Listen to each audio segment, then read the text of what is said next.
Welcome to another live broadcast. Today the Sony a7S III has just recently been announced, and people are actually releasing review videos already, so I've seen a few of those. It seems like a very exciting camera, and I was super excited for the Canon R5. As somebody who doesn't really get excited about cameras anymore, I just feel like they're all great now. I could spend thousands of dollars on a new camera and they have, slightly better features that I will never really appreciate, and certainly people watching my pictures and videos will never appreciate. But the Canon R5 was very exciting to me just because I felt like, man, this is the ultimate hybrid camera. I hate having still cameras and video cameras, and as you guys know, we kind of do most of our still photography with Nikon still, even though we've only got one or two of those cameras left. And then we own something like 8 Panasonic GH5s and GH5Ss that we shoot video with. And I do happen to own a Sony a7 III as well. Sometimes I take pictures with that, but usually sorry, I need to check this real quick. Everything good? I guess everything's good audio-wise. Usually we use the a7 III when we're shooting video and we need better autofocus because the Panasonics absolutely suck at that. Anyway, I was planning on jumping into Canon, and I thought, you know what, maybe now's the time to switch over to Canon. I can get one camera, it can do everything. We can just buy a bunch of them and it'll be great. We can just pick up a camera and it'll do whatever we need. And then I learned that they overheat. And it's not just a small problem, it seems like a very serious problem. I've seen people talking about them overheating, having not even been using them. They're just like in a hot environment, or they've been taking still pictures and they flip over to video and it won't take video. I dealt with that when Sony, started coming out with mirrorless cameras years ago, and I have no interest in dealing with that again. I mean, can you imagine if you were on a really important shoot? I mean, imagine if you were a wedding videographer and you're shooting an outdoor wedding and you're recording the ceremony, and then all of a sudden the camera's like, I'm hot, I don't feel like doing this anymore. I don't want to spend thousands of dollars on a camera that does that. But I understand that many people just shoot video clips and they're always working inside and they're never going to shoot past 10 minutes anyway or whatever. So maybe it's a great camera for you. It's just not a great camera for me. So anyway, Sony, maybe just a couple of weeks ago, somebody said like, oh, by the way, we're going to be announcing and releasing the Sony a7S III soon. And I was like, what? I can't believe, I thought they skipped over that. I figured the next low light video camera they released was going to be, like a a9S or something like that, based off of their sports camera. But nope, they've gone with the a7S III, which should have come out years ago, and the specs look really good. The only problem that I might have with it is ergonomics. I hate the ergonomics of Sony cameras, but I can get over that. And then the price. At $3,500, this camera is, I feel like it's a very fair price for what it is, until you compare it to the Canon R6. And we're going to do that in a second. But quickly, what I'm going to do, I'm just going to pull up this promo video that Sony just released today. And we'll just watch this real quick. Luckily, this promo video just has really crappy music anyway. So I'm just going to play it and pause it as we go. And we can kind of talk about some of these features. So the body itself does not say a7S III, it just says a7S, which I think is weird. I really do. Unless they plan on releasing an a9S in the near future. What if that is the plan? Now I'm going to start my own rumors. Looks like record button has been moved. This is huge. This is so huge. Guys, I cannot tell you, I mean, having the GH5 that's been able to do this forever, and then when I go back, I mean, I was just trying to use the a7 III yesterday to film something, and I was filming myself, and I'm here by myself, Patrick isn't here, so I was like, oh, I need to be able to see myself, and I couldn't because the stupid screen doesn't tilt out. But then I was like, okay, I've got this external monitor. I'll just plug in the external monitor, and I open up the side, and it's got this micro HDMI port that I've never seen before. It looks like a micro USB port. So I literally could not use this camera, and I had to switch back to Panasonic. Luckily, the new a7S III has both the tilty screen and full-size HDMI now. That's huge. It shouldn't be huge, but it's huge to me.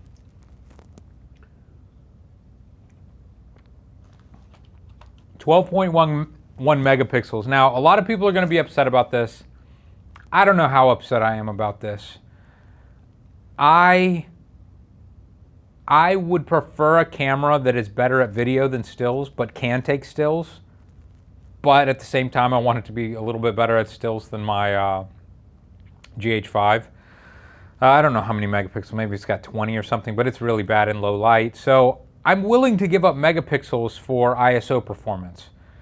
At this point, 12 feels a little low, but the goal here for Sony is that every single pixel is being used in a 4K frame, and you're not actually, downsampling or upsampling anything. It's like each pixel that you see on that sensor is the pixel that you see in the finished video, so it should look better and clearer.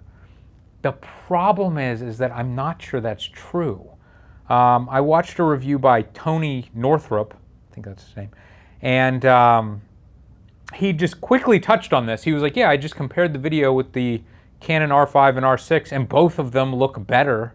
I don't know if he said look better or sharper, but he showed a quick video or a clip, and it did look a little better out of the Canon R6, which I believe is $1,000 cheaper. Now, I'm sure that the Sony a7S III will be the best low light performing camera, aside from some crazy telescope camera that no one owns or can afford. This will probably be the best performing camera in low light on the market. And I'm excited for that. I mean, astrophotographers are going to love it. Landscape photographers are going to love it. Long exposure photographers are going to love it. And when I say landscape, I know a lot of landscape photographers like 50 or 100 megapixels, but there's still options. You can, especially with landscape photography, you can do multiple images and stitch them together and kind of create the biggest image you want. So I'm not that upset about 12 megapixels. I know a lot of people will be. That doesn't upset me too much as long as the footage looks good. Now, if it looks worse than the $1,000 cheaper Canon R6, that's very upsetting. Hopefully that's not the case. Up to 409,600 ISO, 2 times faster readout speed, which is equivalent to a 3 times better rolling shutter experience. Sony has definitely gotten better with this. The Sony A9 is incredible with this. I haven't done enough research to figure out how this compares with the Sony A9 in terms of shutter read speed. But I would love to know if you're able to shoot with this camera in the silent shooting mode or shutterless shooting mode. Because that was by far my favorite feature of the Sony A9. And gosh, now I've got myself thinking about a Sony A9S. That's the camera I want. And of course, more autofocus detection points. New image processor, blah, blah, blah. I don't care as long as it does a good job. And this is kind of showing the ISO performance here.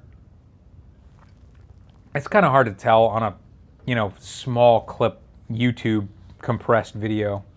And then here it's showing 15 plus stops of dynamic range. Again, when I see Tony saying like the R6 looks better, what exactly does he mean? Is that sharpness? Is that dynamic range, shooting in a contrasty shooting mode? Is this shooting in S-Log and grading both? 10-bit, 8-bit, I don't know.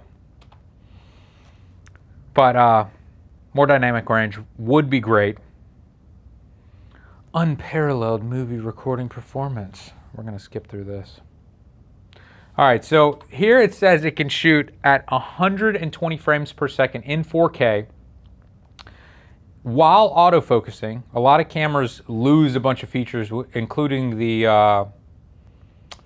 Panasonic GH5. As soon as you start shooting in higher frame rates, you'll lose autofocus and weird features like that, which is very strange. This continues. You do have to crop in, I believe, but just 10%, which really isn't significant.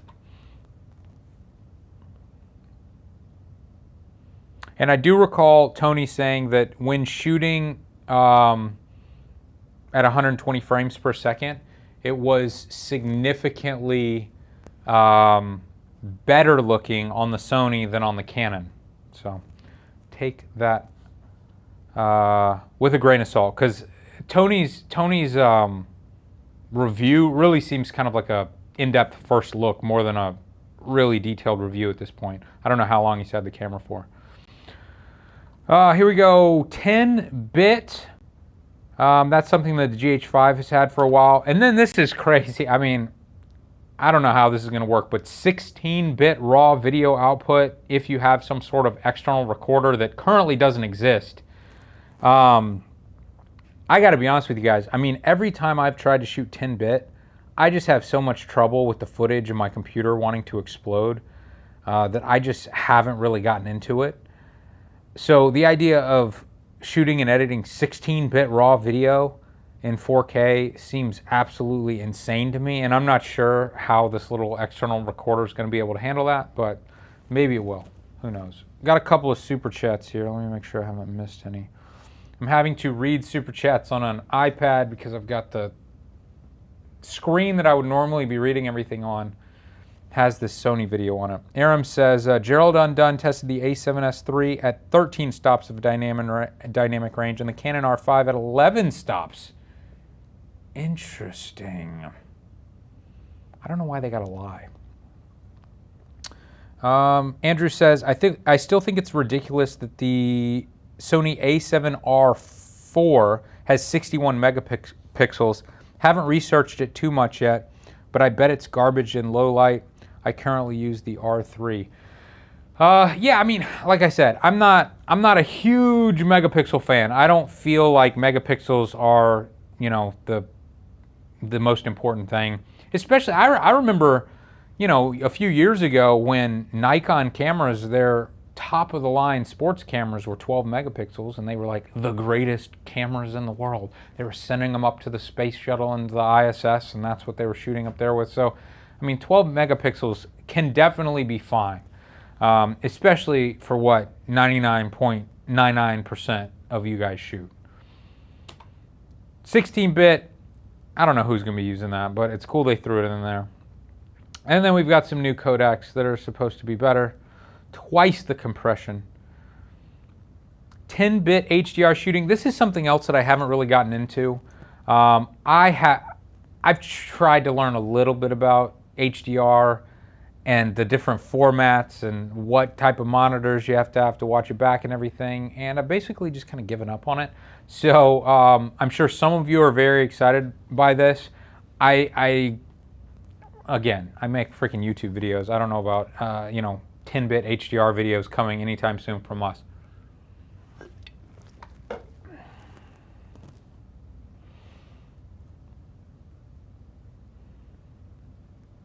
Now, one thing they're going to talk about in a second, totally redesigned menu system. Thank God. Oh my gosh, Sony's menu system. I feel like I've been using it for quite a while now, and I still can't find what I need every single time. Now, autofocus. Basically the entire reason why I bought the Sony a7 III. I hate their naming system too, by the way. It's so good. It is so good already, and they're saying that this new camera is going to be 30% better and more accurate, more quick. I don't know, 30% better. It's hard to even imagine it better in many cases. It's like perfect in almost every situation I use it on. And some of these tracking features where you can just touch the screen, I think it's going to show it here, and you can get it to rack focus, and then you can change the speed of the focus racking. mean, that's so awesome. And when you compare that to the GH5, it's just an absolute joke. The GH5 just can't do it. So we just don't do shots like that.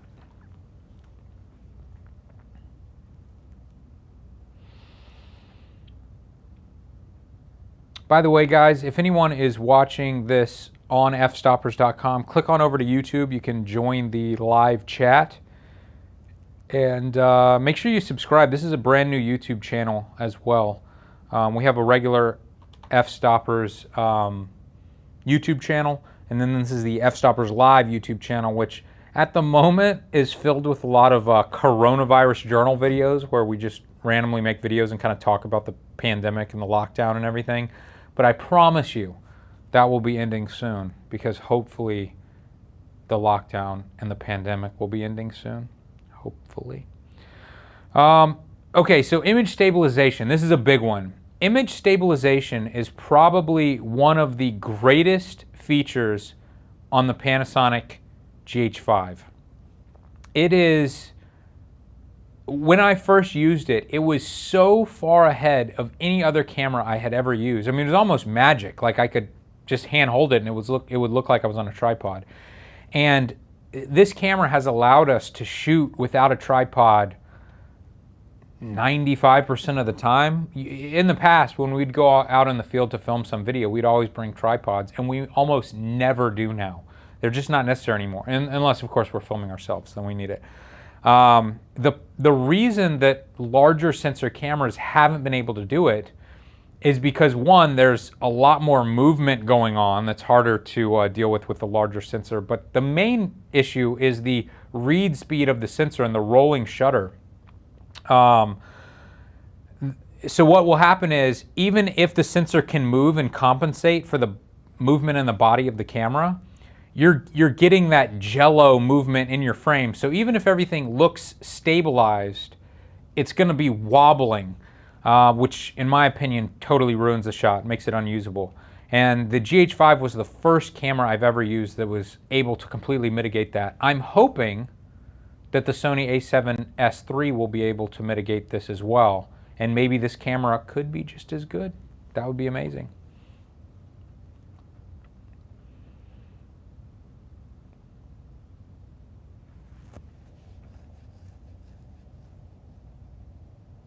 It's kind of hard to tell in these clips, but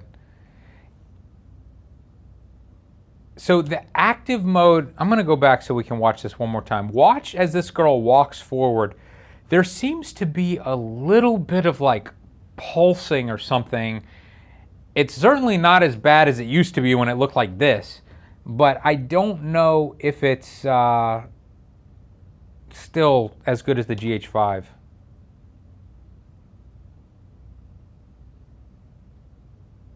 It's pretty good. I mean, it's pretty good.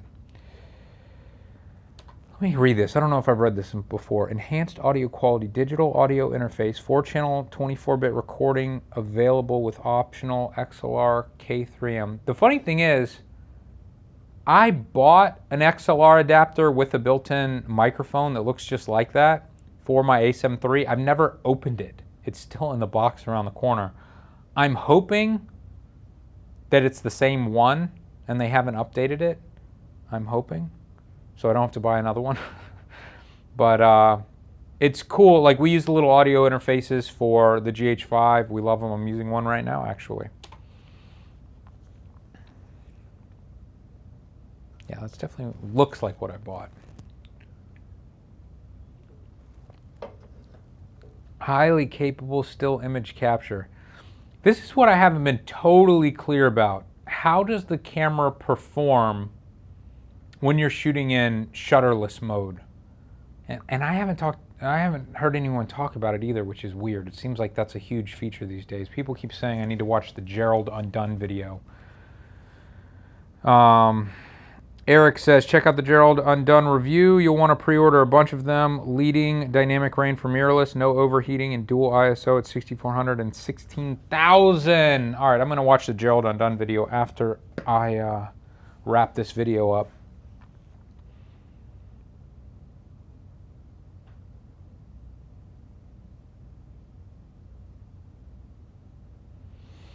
Ah, yes, the moving tilty screen with redesigned menu systems that are somewhat easy to understand, hopefully. Touch screen that I think works. I've seen some footage of people using it, and it wasn't quite as interactive as, like, a smartphone screen, but it seemed to work. The other thing that Tony said that he really liked about this camera was that the viewfinder was so good that it made the digital viewfinder on all other mirrorless cameras seem horrible. That was very exciting. This is something that's also super cool. This camera has dual memory card slots, but unlike every other camera, each memory card slot can take two types of cards, either SD or this new type of card, a CF Express Type A memory card. Now, I am not happy that they have created a new type of memory card.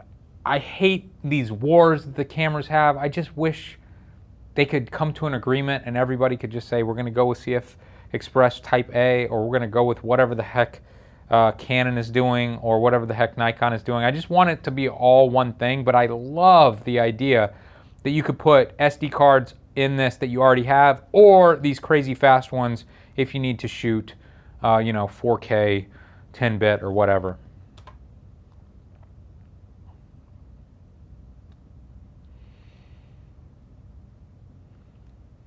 Look at that. That's a feature that Canon failed to put in their camera. I can't believe Canon is releasing cameras that overheat in 2020. I cannot believe it. I feel like Sony was a laughingstock for doing that. How long ago? 6 years ago? The cameras were doing that, and now Canon's just, it was acceptable for them to do that now? It's so strange. Full-size HDMI, that is awesome. Now, what is this?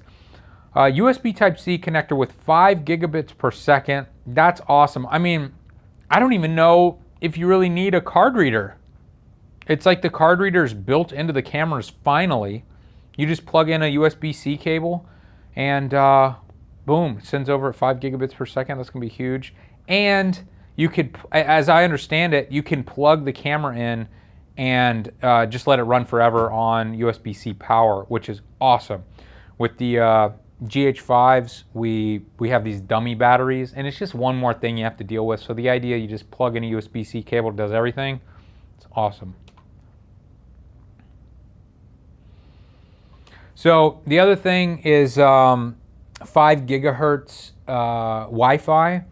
And this was something else that Tony said that he was using, and it was working really well. So as he was taking pictures, they were instantly being uploaded to a server in his house, which is pretty cool. So we'll have to see how easy that software actually works and how reliable it is. I swear every time I try to use these apps or something to connect a camera to an iPad or connect a camera to a computer or whatever, like either won't connect or it'll work for a second, then the camera goes to sleep, and then it loses connection, and then, oh, it doesn't work, now I got to restart the computer, oh man, now I got to restart my modem, and it just goes on forever and ever. Preview, control, and wirelessly transfer. Yeah, high speed, FTP, transfer. That's it. So I think you could say, like, awesome looking camera. You know, maybe the only downside you could say, low megapixels. I'm gonna say it, bad ergonomics. I hate the little girly body. Like, I don't see how people hold this. Like, I literally have to hold this with my fingertips. I cannot get like a whole hand on it. If I get a whole hand on it, then it's like my thumb's coming up here. I wish they would put a bigger battery in it with a bigger grip so that a human could actually hold it. But the other downside, and probably the biggest downside of all, is this right here. The Canon R6 is $2,500. It's $1,000 cheaper. $1,000 cheaper. And I don't know. Tony is at least saying that the 4K footage out of it looks better. Now, I gotta watch the Gerald Undone video. Sounds like he's done a little bit more detailed testing. I'm definitely interested to see that. But, you know, this being a 20 megapixel camera, and this can also shoot 4K 60p, I just feel like the Canon R6 for the money is probably a better all-around hybrid camera. It's probably better if you're going to be shooting stills half the time and video half the time. Most still photographers want more than 12 megapixel. I understand that. I would like more than 12 megapixel too for stills. The Canon R5, $3,900. I was gonna buy one. And if they come out with another one that's just got a heat sink on it that actually works, I would buy one. I don't know how much I'm gonna be shooting 8K. I think that's a little ridiculous. But I don't know, I just felt like this was the ultimate camera. This was the camera that was gonna do everything for me. And yeah, it was a little expensive, but I was gonna splurge, and it was just gonna be cool to be able to pick up one camera and be able to do everything. Now that the Sony a7 III is out, I'm like, oh cool, I'll just buy that. I've already got some Sony accessories and lenses and everything, and I'll sell my a7 III. But the price is like the same almost. What is it, $400 cheaper? It's basically the same price. And is it the same quality camera? I mean, you could definitely argue that it doesn't overheat. Maybe that makes it a better camera. It's got better ISO performance. But if the other camera can shoot in 8K and it's got 50 megapixels or whatever, and it's got just as good an autofocus and, you know, all the other crazy wireless features as well, I don't know. I wish Sony had come in. And here's the other thing that I'm a little afraid of is, you Sony fanboys out there, you'll probably know this better than me, but doesn't Sony lower their prices pretty quickly? I've purchased other cameras in the past that have really held their value for quite a while. I thought that I've remembered Sony coming out maybe with the A9 being one of them, and then like Christmas rolls around and they just scrub $1,000 off the price. And I remember thinking, man, I'm glad I didn't buy the A9. It's literally $1,000 off right now, and it just came out 6 months ago or something like that. I could be wrong, but that's in the back of my mind too. I feel like Sony kind of did their early adopters dirty with some previous cameras, and I'm just wondering if I spend $3,500 on this camera on something that I really don't need. This would just be a toy. Like I said, I have 8 GH5s. How many more video cameras do I need? Are they going to drop the price to $3,000 for Christmas? Are they going to drop the price to $2,500 when the pandemic continues and the vaccines fail? I don't know. But these are all of the things that my crazy mind thinks of. If anybody has any other questions or comments, leave them now. I think that's really all I had to talk about. Ryan Mintz did a great job. If you go over to F-Stoppers right now, he did it's not a review post, but it's a detailed post of all of the features and, you know, the shooting time, and does it overheat on which settings and everything. And basically, the long and short of it there is no, it doesn't overheat. And you can shoot for unlimited, you know, record times on almost all the settings. I think maybe a couple of them are maxed at like an hour or something. But it's a really good post if you're interested in learning all of the technical details. Definitely check it out. It goes a lot more in depth than this video will. Let me quickly just read through some of these chats. All right, we have a lot of comments here. I'm not going to be able to get through these. I think that means this is the end of the video. Guys, thanks for watching. At the very least, I'm going to be getting you know, this for review in the near future. I'm also going to be getting the Canon R5 and R6. So stay tuned with that. That'll be the first Canon camera that I've used in quite a long time. So I'm sure that'll be fun. But I will see you guys in the next live video.